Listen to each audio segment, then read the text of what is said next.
Ano po ang full harvest microbial inoculant at root and leaf fertilizer? Okay.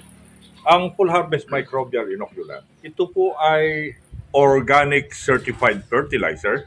Ito po yung third party certified organic product na binigyan ng organic certification, pumasa sa analysis sa pag-aaral ng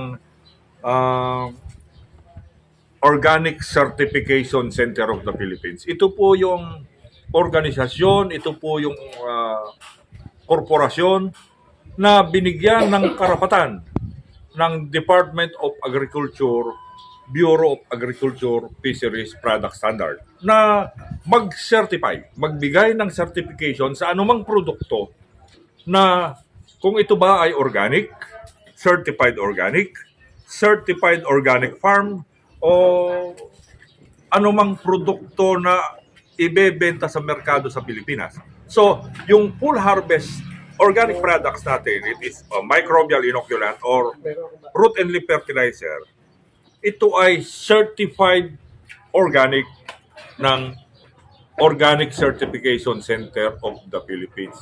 Pumasa sa kanilang standard. Okay. At ang full harvest microbial inoculant, ito po ay maituturing na biofertilizer. Buhay na fertilizer. Ito po ay nagtataglay ng complete fertilizer. Meron po siyang nitrogen, phosphorus, potassium, magnesium, calcium at sulfur. Primary at saka secondary element. Mataas din po ang carbon content nito. Bukod pa sa primary at saka secondary element, meron po rin itong kasamang mga essential elements na makakatulong sa halaman para tumubong malusog, mamunga o maglaman ng marami. Ang ating microbial inoculant, bukod sa crops, siya din ay pwedeng gamitin sa pag-aalaga ng hayop. Mapapabilis nito yung paglaki at pagbigat ng alaga nating hayop. Magsimula sa manok, pugo, bibi, yung avian family. Kasama na rin po yung aso, pusa, kalabaw, kambing, kabayo, baka, yan. Mga katulad po nito. Yan. Pwede rin po siyang gamitin sa palaisdaan. Yan, yung sa container na palaisdaan o yung sa fish pan or fish pen. Kasama na yung pag-aalaga ng patabaing alimango. Yan, o patabaing baboy. Yan, mga katulad nito. So sa organikong pagsasaka, malaking maitutulong ng full harvest microbial inoculant. At mataas din po, meron din po itong calcium content. Okay, ngayon, bukod doon, meron pang isang produkto, yung microbial inoculant, it is in cake form. Okay, na cake form po siya. Then, yung pangalawang produkto natin, yung full harvest root and leaf fertilizer, ganun din po siya. OCCP certified organic product. Ito po ay pwede nating gamitin para mamulaklak ang mga puno ng kahoy o mga fruit-bearing vegetables. Yan, napapalaki rin ito, tumutulong sa paglaki ng dahon ng mga succulent, mga green leafy vegetables. Yan, root crops and tubers, yan, fruit-bearing trees. Malaking bagay na mapalaki ang bunga, maparami ang bunga. Ang microbial inoculant din ay nagtataglay po nung tinatawag natin na bukod sa siya ay isang complete nutrients na kailangan sa halaman, ang full harvest root and leaf fertilizer ay nagtataglay din ng dolomite extract. Ito pong dolomite extract or dolomite per se ay inirekomenda ng United States Department of Agriculture bilang number 1 na input para maitaas o ma-correct yung tinatawag na soil acidity, makontrol yung soil acidity. So, napakaganda po siya. Bukod sa kanyang dolomite extract, meron din po itong taglay o sangkap na kung tawagin ay neem tree extract.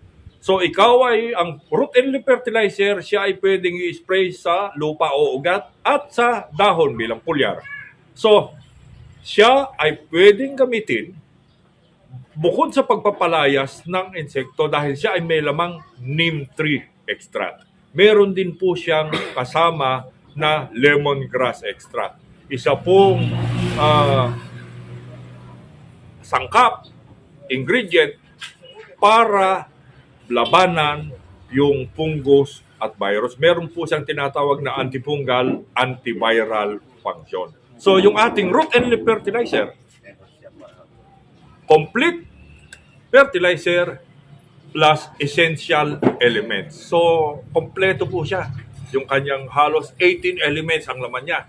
Plus yung kanyang kakayanan na i-neutralize yung soil acidity, yung kakayanan na habang nagpe-fertilize ka, nagbibigay ka ng nutrients sa halaman, ay pinalalayas mo na rin yung mapaminsalang insekto. At kung merong tatama ang mga fungus at virus na lilitaw, napakaganda po pang disinfect ng fungus at virus. So, ayon po sa mga eksperto sa agrikultura sa mundo, yung leaf fertilization o foliar fertilization, mas kilala po kasi ang root and leaf fertilizer ng Victory Global, yung full harvest natin, mas kilala bilang full harvest foliar fertilizer ang tawag ng karamihang magsasaka. Ito po kasi yung natitirang paraan para sa magsasaka, lalo na kung acidic ang kanyang lupa, natitirang paraan para maitama yung kakulangang sustansya, yung missing or deficient minerals and nutrients sa crops or sa soil.